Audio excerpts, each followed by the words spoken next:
Estamos de volta agora com a galera da categoria 3, que é a galera do sexto ao nono, de um trabalho que eu gostei muito, inclusive, estive lá na banca deles, conversando com eles. Por quê? Já vou explicar aqui. Eles fizeram um trabalho sobre a série Adolescência do Netflix, que é uma série que eu assisti.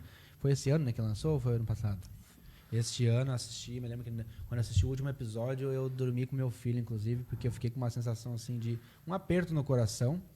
Porque a série ela mostra que tem muitas coisas que os nossos filhos têm contato e à medida que eles vão crescendo, eles vão, né, abrindo asas e aí a gente tem menos contato com eles e menos contato com quem eles têm contato, né?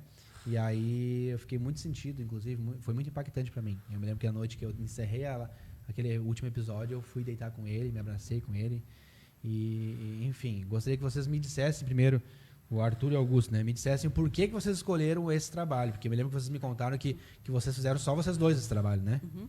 E a prof, com certeza. Né? A gente estava pensando no início do ano como pensar aí no trabalho. A gente chegou a pensar em aqueles trabalhos genéricos, não falando que é ruim, mas sobre vulcão, esse tipo de coisa. A gente queria ser mais na parte da psicologia. E já que a série estava em alta ali, estava todo mundo falando sobre, a gente usou ali como EVES para a gente falar dos nossos pontos sobre esse assunto que a série também é muito impactante, que a gente falou, mas é bem real ali. Não é o extremo, né? É difícil achar uma criança sendo presa, chegar a SWAT na casa dela quebrando porta, mas ali, em grau mais moderado, a gente... É real, assim, uma situação que é complicada, mas acontece. Conta então para nós... Tu é o Augusto? Uhum. Tá, então eu não tenho na ordem certa aqui. Augusto, para quem nunca assistiu a série Adolescência, basicamente, como tu iria resumir a série, para quem nunca assistiu, como se fosse contar para um amigo, assim? Uhum. Sem contar spoiler, obviamente, né? Na série, basicamente, o menino, ele foi acusado de um crime. Acho que tem que chegar um pouquinho mais perto do microfone. Ele foi acusado de um crime. Só que no meio de toda a série, eles ficam construindo uma imagem do menino pra gente pensar que ele é inocente. Porque a gente olha assim, um menino de 13 anos. A gente olha e pensa que ele é inocente. Só que conforme a série ela vai passando, a gente começa a duvidar dele. Por causa que as coisas que a série apresenta pra gente faz a gente duvidar dele. E essa é uma das partes que mais choca, por causa que constrói toda uma imagem de se pensar que ele é o inocente, que ele é uma vítima. Só que no momento que chega que tem o grande revelação assim da série, a gente fica bem surpreso. Eu achei que ele ia contar um spoiler. Muito bem. Você está guardando aqui. Agora ele fez um malabarismo. Um malabarismo interessante para, inclusive, deixar as pessoas com interesse em assistir. Tu já assistiu, Lívia? Não. Olha, a Lívia não assistiu. Agora, que bom que tu não contou o final. Ah, mas ela já leu. Tem que cobrar. Prof, como é que foi? Como é que eles chegaram com essa ideia para ti? Assim, como é que tu recebeu isso? Primeiro eu tenho que explicar o contexto, tá? Os alunos, o Augusto e o Arthur, são alunos do AE, né? Que é o atendimento educacional especializado É o atendimento educacional especializado da Escola Cândida, que tem em todas as escolas públicas do município, né? E os meninos, eles entram como público-alvo por eles terem altas habilidades, né? E, então, uma das ideias para esse ano com os alunos de altas habilidades era a iniciação científica, né? Vamos trabalhar a iniciação científica e vamos pensar, né, para já, inicialmente, a nossa mostra da escola. Né? Teve outros alunos em atendimento em AE que também fizeram projetos? Como eu trabalho somente um turno, e o projeto ele demanda uma atenção, né? Este ano eu fiquei só com o projeto dos meninos, né? Mas é um plano para trabalhar projetos com mais alunos, né? Os meninos são os mais velhos, né? Então estão nos anos finais, então a linguagem da pesquisa é mais acessível para eles. Os outros alunos são dos anos iniciais, estão primeiro, segundo, terceiro ano. Talvez tenha que trabalhar um pouco mais outras dificuldades, outras nuances, né? E a questão do enriquecimento curricular também, né? Ver como desenvolver determinadas áreas. Mas foquei com os meninos este ano na pesquisa, né? E aí os meninos, eles são muito dinâmicos e assim as conversas, né? Fluem muito. Então a gente pensando numa ideia para a pesquisa, surgiu a ideia da série, né? E a série, ela é necessária, né? E aí surgiram outros assuntos, mas eles logo gostaram da ideia. Vamos assistir e vamos ver se a gente aprofunda a pesquisa nessa... Vocês não tinham assistido a série ainda, então? Não. Só tinha ouvido falar. E aí, né, o interessante é que o assunto, infelizmente, né, nesse ano ele veio ser muito útil. E aí os meninos com propriedade do assunto, então, também auxiliam, né? Eles são pesquisadores dentro de um ambiente escolar, que é a realidade dessa temporada agora. A gente, né, não quer entrar muito nesse assunto, mas a gente acompanhou as notícias recentemente em relação, né, à violência nas escolas, denúncias de ataques, né? A gente acompanhou recentemente aqui na nossa região, não sei se sim. Né? E então ela veio ser muito necessária, e a gente estava nesse ambiente ouvindo os alunos com a nossa pesquisa. Isso assim foi de uma relevância muito significativa, e a gente pensa, né, que essa pesquisa ela precisa continuar dentro da escola, né? Não só como pesquisa, mas como uma ação. Depois os meninos não vou entrar muito mas eles vão te contar, tá? Mas a ideia veio, né, deles, a gente olhou, então vamos lá, é isso aí, vamos dar o start para a pesquisa. A gente fala de iniciação científica, basicamente inserir esses alunos, né, numa metodologia que vai acompanhar eles ao longo de toda a jornada acadêmica. Mas, meninos, eu me lembro que vocês me contaram todo o processo, desde a escolha até a análise de dados que vocês fizeram na escola. Conta um pouco mais sobre isso aí, quais são as principais curiosidades que vocês viram ao longo desse projeto ali, de informações relevantes que vocês acham que é interessante abordar. A gente fez um questionário ali simples, não era grande coisa, era só para a gente ter uma ideia, a gente falar que a gente pegou ali um relato dos alunos, mas eu não estava pensando muita... Eu sabia que ia ser legal, sempre ia ser bom ouvir os alunos, mas eu não achava que ia ser tão decisivo. Mas quando chegou ali na parte das perguntas mais sérias, mostrou muito mais do que eu imaginava. Eu estava meio desacreditado, assim. Qual foi a pergunta que mais te surpreendeu as respostas? Aquela que a gente botou no display sobre se a pessoa tinha ciências, os alunos tinham ciências sobre assuntos tipo esses extremismos radicais, racismo, misoginia, esse tipo de coisa. Ali a Laís mesmo disse que eu falei, que é algo óbvio, né? Todo mundo sabe disso, isso aqui é conhecimento básico. Daí ela falou que eu tava subestimando demais. Daí a gente foi ver ali no final, eu tava confiando demais. Daí por isso que a gente chegou na conclusão sobre conscientizar os pais e dar um lugar de fala ali para eles. A pergunta era sobre se eles conheciam os termos, né? Que não tá claro na série, mas que fica subentendido, né? E aí porque tudo a gente pensou, cada pergunta foi pensada, né? E por isso a gente demorou, a pesquisa veio evoluindo, mas ela foi muito bem pensada, e cada pergunta, né? E aí o Arthur ainda começou, não, mas é óbvio. Como eles não conhecem esses termos, né? Mas agora tu estava falando, eu lembrando quando eu estava ali com eles, conversando no trabalho. Também acho que não é só na série, na vida de maneira geral, né? Aí os dados aí mostram, né? Às vezes a gente tem contato com essas ações, né? Com esses comportamentos, né? E não sabe o nome disso. Às vezes pratica e não sabe o nome, né? Isso é impactante, realmente.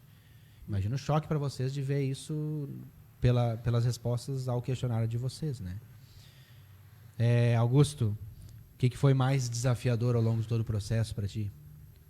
Eu acho que a parte mais difícil foi a gente encontrar o que alguns dos termos significavam, por causa que muito deles, que é aquilo que a gente explicou na nossa apresentação, que é o apito de cachorro, que é essas formas de comunicação subliminar que esses movimentos usam, foi difícil a gente encontrar sites que falassem o que eles significavam, porque, principalmente na internet, as pessoas usam emojis.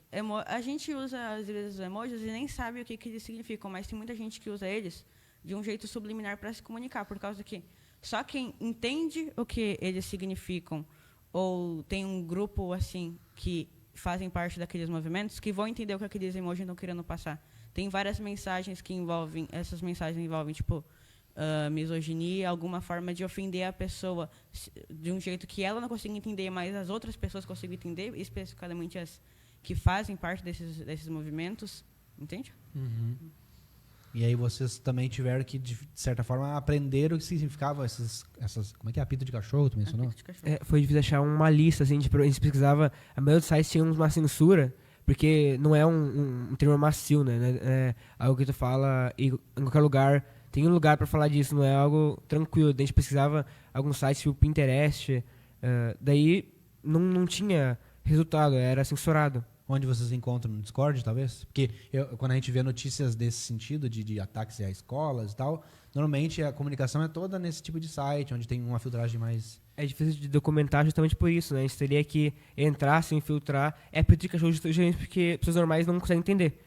Então, a gente teve que pesquisar ali o que estava ali mostrado aberto, as pessoas que se infiltraram, mas quando assim tem apito ali que a gente não consegue achar. Por isso que é bom a gente ter ciência, tomar cuidado disso. Se tu vê um emoji jogado ali num post de alguém suspeito, já dá pra saber ali. Não tô falando que é garantido, mas é sempre bom tomar cuidado porque a gente não sabe de tudo. Não tem como a gente se infiltrar totalmente nesse tipo de grupo ali no fundo da internet. Eu me lembro de uma cena nessa série em que o filho... Acho que o pai é policial, né? E o filho dele estuda na escola, e aí o filho tentando explicar pro pai como é que era, o que o pai não estava conseguindo enxergar, e eu fiquei em choque também, porque eu também não imaginava. Prof, Laís, há uma linha tênue, inclusive, de se estudar um assunto tão delicado assim, né? Eu sei que os meninos têm altas habilidades, mas de que forma tu acha que foi necessário administrar para que eles entendessem a importância, o impacto da série, ao mesmo tempo em que aquilo ali fala do dia a dia de adolescentes mesmo, né? Tu sabe que é polêmico até entre os professores. Sabe que alguns concordam em trazer, em dialogar sobre esses assuntos, né? Outros já acreditam que se a gente falar sobre, vão pensar sobre, né? Então é bem delicado nesse aspecto. Os meninos, eles já, na verdade, esses interesses já vêm de antes, né? Os meninos em outros momentos a gente já conversava sobre essas linguagens, sobre essas... tu falou agora do Discord, né, que é essa plataforma que eles se comunicam, né, e a gente falava muito sobre esses assuntos que não chegam até nós, né, adultos, mas que eles têm acesso, né. E eu fui me surpreendendo também. Foi conversando com eles que mas vocês sabem disso? Como vocês sabem disso, né? Então, eles são bem além do que a gente acredita, né? E mesmo trabalhando com adolescente, com crianças, a gente não tem o aprofundamento do que eles têm acesso, sabe? Aquela questão que tu colocou ali, Gabriel, sobre a gente achar que está seguro com os filhos, né? Dentro de casa, lá, e eles estarem num mundo tão diverso ali dentro da internet. Isso é uma coisa que me preocupa, e acho que a necessidade da gente falar sobre esse assunto nas escolas, né? Não só com os meninos ali, mas também da gente fazer ações maiores, né? De discutir. E sim, é necessário. Tem que colocar o assunto em pauta e falar. A gente tem que se apropriar dele também, né? Para não daqui a pouco não falar algo que a gente não domina, mas é fundamental. Eu acho que isso tem que ser pensado desde agora, não só prevenção, como acontece muito, não sei se tu sabe que a segurança nas escolas, né? Mas a gente tem que começar a refletir dentro das escolas também como a gente evitar essas ações, né? E preparar eles para se proteger disso. O próprio jogo, não é o Minecraft, é o Roblox, né? Eu não sei se também teve acesso agora a algumas informações de qualquer pessoa pode chegar no Roblox, jogar, né, uma pessoa adulta e né, ter acesso ao jovem que tu está lá, né, pensando, ele está jogando, está tranquilo, mas tem um perigo ali, né? Sabe que eu comecei a pensar nisso há uns anos atrás, bombou um jogo chamado Free Fire, né? E eu joguei um tempo com alunos assim, sabe? Depois o jogo ficou meio chato, mas enfim, lá quando tu joga em grupo, tu consegue se comunicar com outras pessoas e pessoas que não são da tua linha, do círculo de amizade e tal, né? E a partir daquele momento eu comecei a refletir sobre isso. O Discord, para ter uma ideia, eu tenho 35 anos, Leis. E eu comecei a usar o Discord agora porque eu comprei um curso onde a comunidade dos estudantes é dentro do Discord. Mas é um sistema que existe há muito tempo, né? Muito tempo. E é muito mais conhecido pela galera mais jovem e tal, né? Que utiliza ele. E realmente é um perigo tremendo, né? Porque é difícil, inclusive, de identificar quem é que falou, quem é que mandou mensagem, né? São mensagens em áudio, inclusive. Eu queria que vocês me dissessem, meninos, assim, como é que vocês receberam a notícia de que vocês eram os vencedores, enfim, agora vão representar a categoria de vocês e a cidade de Três Coroas, lá em Novo Hamburgo. Essa parte vai ser... a parte... Eu vou contar uma história quando a gente ganhou. Na primeira, lá da escola, quando começou ali a falar quem ia vencer em cada categoria, os premiados, chegou ali a nossa categoria, falou terceiro lugar, não era a gente. Daí eu falei, poxa, agora eu acho que a gente não vai vencer. Daí o Augusto veio pra mim e falou, se a gente não tá em terceiro, a gente vai estar em segundo. Daí chegou o segundo lugar, não era a gente. Daí ele falou, se a gente não tá em segundo, a gente vai estar em primeiro. Daí eu falei, impossível. Daí ele foi lá, falou a gente foi lá pra frente. Daí chegou na municipal, aconteceu a mesma coisa, a gente ficou em terceiro, mas já que era mais gente, era mais refinado ali, por ser que não ia. A gente não ia passar. Daí falou terceiro lugar, não era a gente, eu falei, pronto, a gente não passou. Daí ele falou, agora a gente vai ter segundo. Daí a gente não ficou segundo. Daí ele falou, se não é segundo, a gente vai ter primeiro. Daí ele falou, fez a mesma coisa e a gente conseguiu vencer. É profetizando. Mas, cara, eu vou dizer um negócio assim, ó. Eu achei interessante o trabalho de vocês porque ele foge do comum. Tem muitos trabalhos que a gente vê, lógico, a feira municipal ela já é mais seletiva, né? Mas ainda assim a gente percebe, eu e a Lívia lá sentada na arquibancada, a Lívia editando nossa reportagem, a gente pensa, não, aquele trabalho é muito bom, aquele é muito bom, mas o dos meninos ele foge do comum, da área comum. Inclusive muitas pessoas não assistiram a série, talvez vão até assistir após esse nosso podcast, após o trabalho de vocês, após a feira Mostratec, talvez vão encontrar pessoas lá que não viram. E é desafiador, inclusive, falar sobre um assunto, uma série que as pessoas não viram. Até é desafiador para vocês, inclusive, mostrar deixar isso interessante para quem for acompanhar. Mas vocês conseguiram aí furar a bolha e furaram com louvor, né? O que tu me diz, Augusto? E agora, vamos para Novo Hamburgo? Vai ter a mesma... como é que é? Tu falou, profetização ou não? Profecia? Tem que ter, né? Por causa que... uma das coisas que eu mais acho que a gente tem que fazer é só seguir aprimorando mais o trabalho, por causa que na primeira vez, quando a gente apresentou na nossa escola, eu me lembro que eu estava muito nervoso, eu não estava falando assim normal, eu estava lendo o que estava escrito.